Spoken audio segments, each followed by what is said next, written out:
web ouvintes, sejam todos bem-vindos aí a mais um podcast do Porto Severino Cunha. Hoje nós vamos falar aí sobre o fim da aposentadoria por tempo de contribuição. Pessoal, o fim da aposentadoria, realmente. Hoje, novamente, vamos conversar aí com o Dr. Alexandre e ele vai explicar para a gente um pouquinho melhor sobre isso. Dr. Alexandre, pode falar um pouquinho para nós aí, realmente é o fim da aposentadoria por tempo de contribuição? Vamos lá. É o fim da aposentadoria por tempo de contribuição, tá? Muita gente ainda não tomou conhecimento, né? E não é uma lei nova, na verdade, né? Então não vim aqui trazer uma novidade que saiu agora, que estava tramitando, não é nada disso. Na verdade, a emenda constitucional ali, 103 de 2019, lá de 13 de 11 de 2019 já trouxe essa redação, né? Hoje a previsão é de aposentadoria programada. Aposentadoria programada, o que é? 65 anos o homem, 62 anos a mulher. Então, não existe mais a previsão legal da aposentadoria por tempo de contribuição. Então, para a gente entender, né, um pouquinho o porquê que houve essa mudança, né? Realmente, por que acabou a aposentadoria por tempo de contribuição e como é que é a aposentadoria hoje? Então tá, vamos lá. A reforma da Previdência ela veio por conta de um déficit na Previdência, né? A expectativa de vida do brasileiro, de modo geral, ela tem aumentado, né? Se você for pegar lá no ano 2000 exato, a expectativa de vida estava chegando a 70 anos de idade. E hoje a expectativa de vida do brasileiro, na última que saiu em 2022, é de 77 anos. Então aumentou aí praticamente 7 anos de sobrevida, né? Então, por isso é que está vindo a reforma. Em outros países já existe também a previsão da aposentadoria somente por idade. A rotina, na verdade, aqui não a rotina, né? Mas era muito usual a pessoa se aposentar e continuar trabalhando. Justamente porque se aposentava muito cedo, né? Numa idade ainda 50 anos. Era muito comum a pessoa se aposentar com 50 ou até antes dos 50 anos de idade e continuar trabalhando porque estava em pleno vigor, né? Então a aposentadoria ela vinha mais como um complemento de renda e não propriamente dito uma aposentadoria para se aposentar e descansar mesmo, né? E por isso que houve, né? A reforma da Previdência ela veio como uma forma de conter mesmo os gastos, os déficits da Previdência, né? Então houve vários cortes ali, né? A aposentadoria por tempo de contribuição foi um deles, mas a aposentadoria especial também teve o seu corte também, o cálculo em si mudou a fórmula de cálculo dos benefícios, né? Então foi um ajuste mesmo feito pela reforma da Previdência de 2019. E o que acontece com quem já está contribuindo? Quem, por exemplo, né, alguém que já estava contribuindo antes dessa reforma, né, que estava aí, que a aposentadoria, que poderia se aposentar pelo tempo de contribuição. O que acontece com essa pessoa hoje?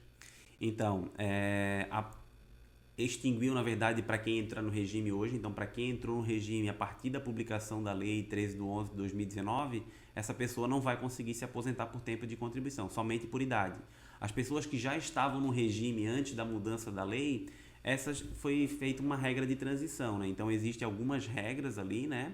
Que a pessoa vai ter que ver aonde que vai se enquadrar, né? Então, existe pontuação do pedágio de 50%, que muita gente já ouviu falar, o pedágio de 100%, a regra dos pontos, idade e tempo de contribuição.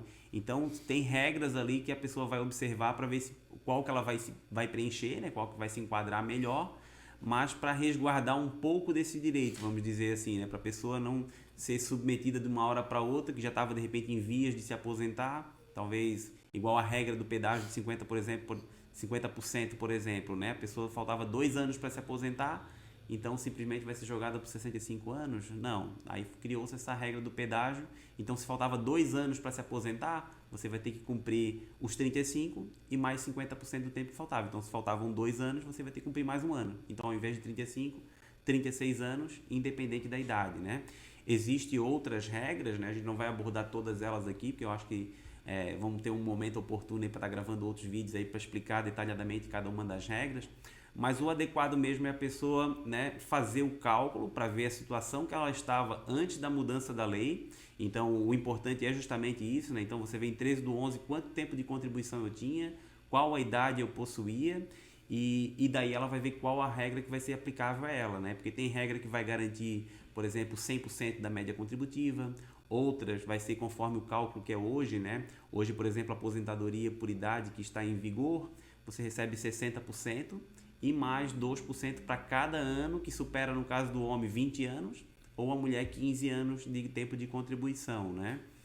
Então ele vai ter que ver onde que ele vai se enquadrar melhor. Então tem que fazer realmente uma simulação. O correto é procurar um profissional, se a pessoa não tem esse conhecimento, né? Então que faça essa simulação, de repente faça um planejamento até para organizar uma aposentadoria melhor no futuro, né? Mas vai ter que fazer essa simulação para ver onde é que ela se enquadra, se vai conseguir se aposentar antes dos 65 ou não. Até é de entender, né, toda a dificuldade de quem contribui, né? Por exemplo, uma pessoa que se aposentaria com 30 anos, por exemplo. Uhum. Vamos supor que perto da reforma ela tinha 25 anos, né? Como que a pessoa vai saber para saber quanto tempo que falta agora? Como essa transição? Qual é a tua dica? O que tu deixa pra gente e pros nossos ouvintes aí? O que ele deve fazer, né? Já que faltava tanto pouco tempo, como que ele vai saber agora quanto tempo que ele falta para ele estar contribuindo, para ele poder se aposentar agora? Uhum. Então, como eu estava dizendo antes, né? Então ele vai ser obrigado a fazer essa simulação até para ver, porque tem situações que a pessoa já preencheu os requisitos antes da mudança da lei e às vezes ela nem sabe que preencheu, né? Porque lógico tem tempo de roça, né? De segurado especial, atividade especial. Então tem várias situações que dá para a pessoa aumentar o tempo de contribuição que de repente até ela já preencheu os requisitos antes da mudança da lei. Então o correto é realmente fazer uma simulação, né? Procurar um profissional e fazer essa simulação para ver se já preencheu os requisitos. Mas não tem como, ela vai ter que fazer uma simulação para ver o tempo que ela tem até a mudança da lei. Então se tinha, por exemplo, 25 anos, ela já vai pegar um pedágio de 100%. Então ela vai ter que cumprir 100% do tempo que faltava quando mudou a lei. Então se faltava 5 anos, ela vai ter que ter, no caso da mulher, né, que tu citou 30 anos, precisava até a mudança da lei 30 anos, então ela tinha 25, ela vai ter que cumprir os 30, então falta 5 anos, vai ter que cumprir os 30 e mais 5 anos de pedágio. Então ela vai se aposentar com 35 anos de contribuição. Se fosse no caso do homem, 25 anos, faltaria 10 anos para atingir o 35. Então teria que cumprir o 35 e mais 10 anos de pedágio. É até complicado a gente falar aqui muito número aqui, vai dar um nó aqui na cabeça da pessoa. É só pra gente esclarecer realmente, né? Às vezes porque a pessoa também não sabe. Sim. Mas assim, essa pessoa então, essa simulação ela faz no próprio INSS? Ou tem advogado que faz? Ou alguma empresa que faz esse cálculo? Como que a pessoa vai saber o caminho, né? O que ela deve fazer para ela fazer esse cálculo? O site do INSS é possível, tá? Ele te dá um levantamento do tempo que tu tem de contribuição. O que ele não vai colocar é o que de repente um tempo que tu tem que não está averbado lá no teu cadastro, né? Então, por exemplo, um tempo rural que às vezes o segurado tem, às vezes não vai constar lá. Uma atividade especial, de repente trabalhou num ambiente nocivo à saúde, uma atividade insalubre ou perigosa, também não vai fazer a conversão. Então, às vezes não vai estar exato ali, né? Ou algum período que não está na carteira, que está na carteira, mas não está lá no INSS, às vezes a empresa não contribuiu, ele também não vai puxar. Então, vai puxar só o que está lá dentro do sistema mesmo. E a não ser que ele faça, né? Daí teria que entrar com pedido de revisão do cadastro dele lá no INSS para juntar todas essas informações para vir o cadastro essa simulação bem apurada do INSS, né? Mas por isso a importância talvez de procurar realmente um profissional da confiança dele, porque daí ele vai conseguir estar colhendo essas informações, então ver se tem mais algum tempo, né, que não está lá no cadastro do INSS para fazer uma simulação bem correta, né? Mas já aproveita aqui também até para a gente passar a situação atual, né? Então hoje para se aposentar, para quem entrou no regime a partir de 13/11/2019, que é quando entrou em vigor a Lei 103 de 2019, né? Então, 65 anos de idade o homem, 62 anos a mulher. O homem precisa de 20 anos de contribuição, antes era 15, né? Então aumentou 5 anos, então o homem tem que ser 20. E a mulher, 15 anos de tempo de contribuição, manteve o tempo anterior, né? Então a mulher majorou a idade, que era 60, passou para 62, e o homem majorou o tempo de contribuição, que era 15, passou para 20. O cálculo da renda mensal inicial, ele leva em conta 60% da média contributiva, ele vai acrescendo 2% para cada ano que superar, no caso do homem, o tempo que superar os 20 anos, que o o tempo mínimo é 20, né? Então, se tem 21 anos de tempo de contribuição, ele vai se aposentar com 62%, porque 20 anos é o que ele já garante os 60%, né? Então, se tiver só 20 anos de tempo de contribuição homem, ele vai se aposentar com 60% da média contributiva. Se ele tiver 21, vai se aposentar com 62%. E assim vai aumentando, né? No caso da mulher, se ela tiver 15 anos de contribuição e 62 anos, ela vai se aposentar com 60% da média contributiva. Então, por isso, quanto maior o tempo de contribuição, maior vai ser a renda. Se a mulher tiver 16 anos, já vai para 62. Então, vai aumentando. Então, para atingir, no caso do homem ali, 100% da média contributiva, ele teria que ter 40 anos de tempo de serviço. Legal.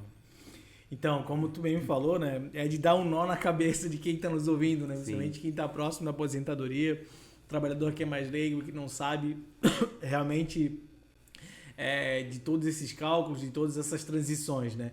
Por isso, eu acho que é importante aí seguir a tua dica, né, o que tu falou realmente sobre de procurar um especialista da sua confiança para poder, sim, saber quanto tempo falta, porque eu me coloco no lugar de um trabalhador aí que teve tempo de roça, que tem tempo, de repente, que a empresa antigamente não registrava, não colocava numa carteira, tudo isso não vai ser contado para o tempo de aposentadoria.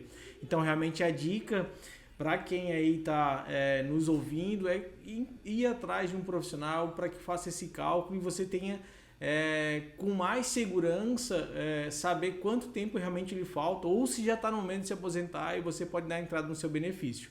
Para encerrar aqui, eu gostaria de deixar os meus agradecimentos novamente ao Dr. Alexandre e aqui deixar aberto para que ele dê uma dica final para quem está nos ouvindo aí que realmente queira se aposentar, né, e tem essa transição, o que ele deve fazer? Fim da aposentadoria por tempo de contribuição, mas não para todos. Então, isso é algo que tem que ficar muito claro aí para todos os segurados da Previdência Social. A legislação ela pôs fim a partir de 3/11/2019, então somente os segurados que entraram se filiaram à Previdência Social, né, a partir dessa data, é que não fazem mais jus a esse tipo de benefício, né? Para os segurados inscritos, né, que estavam contribuindo para a Previdência Social, que possuíam emprego, né, antes de 13/11/2019, permanece o direito, observada aí as regras de transição, né? Então, é possível, né, incluir um tempo rural, é possível pesca artesanal, período especial, então a pessoa que trabalha em atividade nociva, né, insalubre, perigosa, ela pode estar averbando para tentar aumentar o tempo de contribuição e se aposentar antes dos 65 anos. E há também a possibilidade da pessoa que ficou um período sem contribuir, de indenizar esse período para tentar também antecipar essa aposentadoria, né? Então fica aí algumas dicas aí para a pessoa que quer se aposentar um pouco antes dos 65 anos, ainda há a possibilidade. Então procure um profissional, faça uma simulação, veja o tempo que você tem atual, né? Vê se enquadra na legislação anterior, se não se enquadrar, quando que será a sua aposentadoria, contribuição daqui para frente, qual a melhor contribuição. Então tudo isso são algo que são situações que tem que ver o caso concreto, né? Para ver onde é que vai estar se enquadrando na legislação. No mais, não deixe de contribuir, contribua para o INSS, mantenha sua qualidade de segurado, porque também perder a qualidade também deixa de conseguir outras espécies de benefícios também. É isso aí, pessoal. Espero que tenham gostado desse PSC Cast. Muito obrigado pela audiência e fiquem aí até o próximo episódio. Um grande abraço. Até a próxima.